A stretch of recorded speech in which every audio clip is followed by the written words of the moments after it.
pasukan elit yang diterjunkan untuk menggagalkan misi Merdeka UPM. Berikut kisahnya. Jakarta, kelompok kriminal bersenjata KKB merupakan gerakan separatis asal Papua yang dulu dikenal dengan UPM atau Organisasi Papua Merdeka. Kelompok ini memiliki misi untuk merdeka dan memisahkan diri dari NKRI. Dalam melakukan kegiatannya, anggota KKB banyak melakukan kekerasan hingga menimbulkan korban jiwa. Sampai detik ini, sudah banyak pasukan-pasukan elit yang diterjunkan untuk mengincar KKB.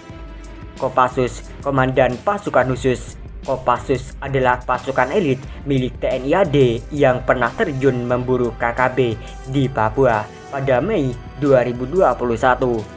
Anggota Kopassus terlibat kontak senjata dengan anggota KKB di wilayah Kampung Wulomi, Ilaga. Dalam kejadian itu, 2 anggota KKB dinyatakan tewas. Sementara itu, pada tahun 2017 lalu, Kopassus pernah terlibat dalam operasi senyap di Tambangpura. Kegiatan ini dilakukan bersama dengan tim Intai Kostrad. Keduanya berhasil membebaskan sandera di Banti dan Kimberley, Tambangpura.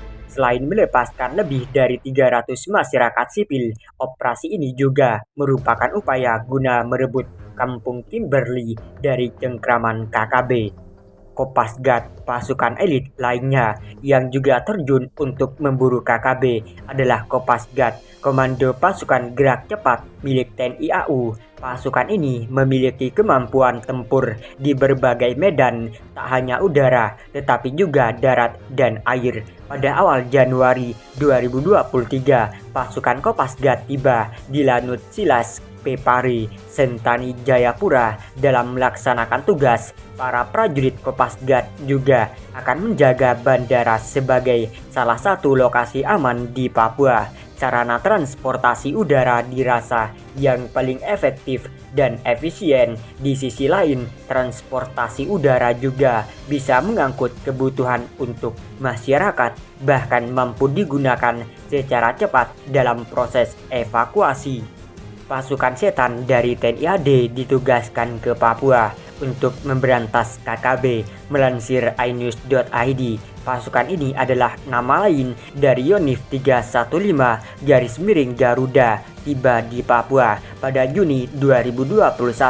Prajurit pasukan setan dengan jumlah 108 personel itu menggantikan Yonif 756 WMS sebagai Satgas Pengamanan Daerah Rawan Pamrahuan dari KKB. Setelah menginjakkan kaki di Papua, para prajurit langsung menjalani berbagai pengecekan sambil menunggu pemberangkatan ke lokasi tugas di Kabupaten Asmat dan Mapi.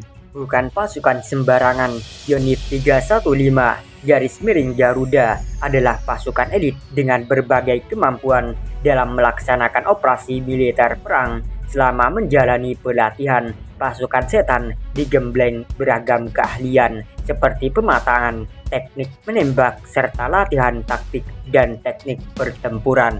Satuan elit lainnya milik TNI yang ditugaskan memburu KKB di Papua adalah para Raider 431 Satria Setia Perkasa SSP pada 2021. Pasukan ini diterjunkan khusus untuk memburu anggota KKB yang menembak salah satu anggota Brimob, Barato Bahtiar Yuniwandaru.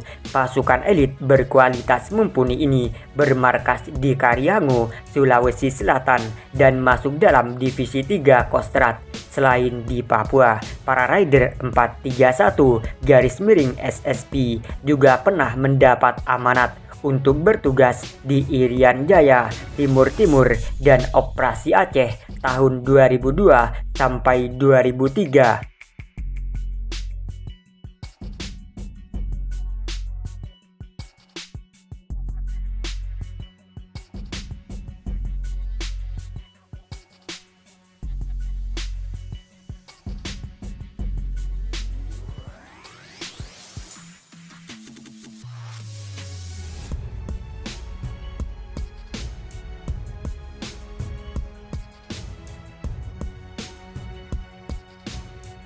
Cukup kebrutalan KKB, kini akan tenggelam. Kompi Pasukan Khusus Udara diturunkan ke Papua.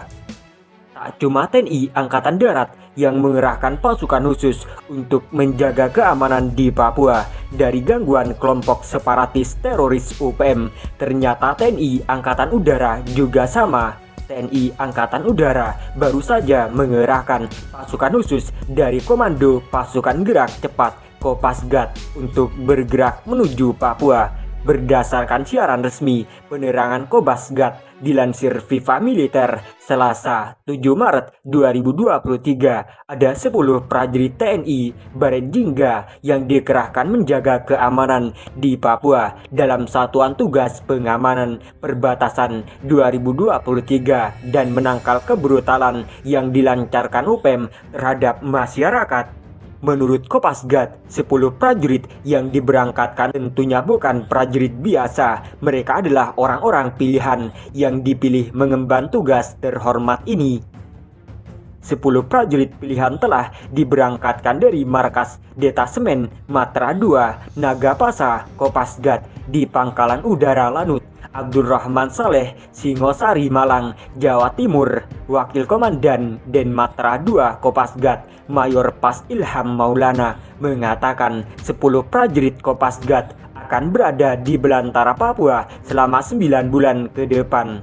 Selamat menjalankan tugas, laksanakan dengan sebaik-baik, serta tetap jaga nama baik satuan, bangsa, dan negara, serta keluarga, kata Mayor Pas Ilham Maulana saat melepas 10 prajurit tersebut.